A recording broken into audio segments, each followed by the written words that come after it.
Hello everyone, hope you're having a wonderful summer day. Today we're going to be taking a look at 10 mistakes that a lot of beginners will make when it comes to My Hero Academia. First up is don't be afraid to use the coins that you have for stamina refreshes. As we look at something like the Aizawa event, there are a lot of conditions that seem fairly steep to surmount. Not only that, a lot of our combat power is gated behind stamina. This is intentional, and the best way to help put yourself ahead of the curve is to grab at least a couple stamina refreshes as the price continues to rise with every refresh.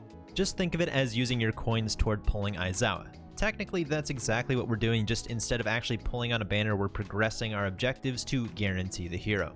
Next up is spreading out your resources, but you should also be picking 3 primaries for your main group.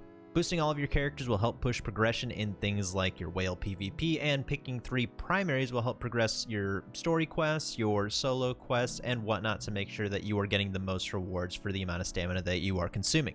This also goes into the next tip, which is to do as many co-op runs as you can. Specifically in the agency assessment mode, every hero has a total of 2 stamina to join other people's hosts.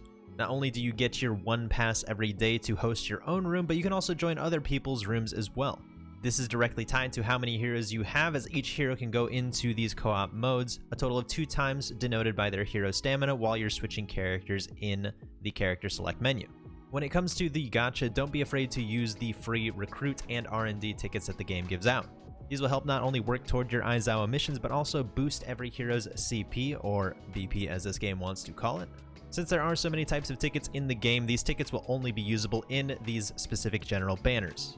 Next to this is don't burn your coins on these banners, as we will be getting new power crept heroes in the future, as well as banners that allow you to have a higher chance of getting what you actually want. Also, while we're here, don't forget that in the support card sniper specifically, to switch your focus over here with this button, as you can go ahead and pick exactly what 6-star guarantees that you will get out of this banner.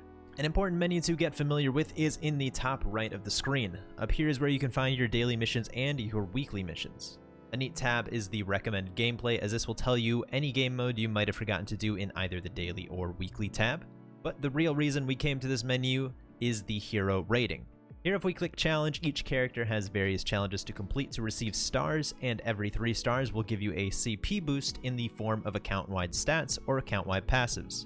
Account-wide meaning that these will apply to every hero you own. This stat booster is a bit hidden, so I thought it would be good to point people in the right direction. Now everybody buckle in and grab your Ativan for the best game mode in the game, live PvP. Not really. If you're at all like me and just could not care less about the live PvP mode, maybe a small reason to care is the weekly rewards. Unfortunately, this requires a lot of fights. At least right now it's 20, and a bit under half have to be wins to receive the full 190 coins a week. My best suggestion, especially for free-to-play, is to run Deku, Uraraka, and Red Riot. Live PvP in this game is pretty unbalanced, especially with the garbage ping, so give yourself every advantage to secure your coins. Deku can guarantee a full combo off his Q if it lands. Uraraka can completely avoid damage while floating, except going against a few characters, and Kirishima can guarantee combos off his skills, not to mention his OP counter, which can stop the tracks on most every opponent. But if those, those few coins ain't worth it to you, fuck it. This mode kinda does suck. Next, we're gonna want to save our affinity boosting items for our highest naturally ranked characters. If you look at the assist section, you can see the stats given for every assist pairing, and it's clear to see the highest boosts come from S characters, then A, then B. You will continue to boost those stats by raising that specific character's affinity, making it very important to focus specifically on those naturally high-rated characters to get the most bang for your buck. Moving over to gear, it is important to know that enhancing gear actually enhances the gear slot, not the gear specifically.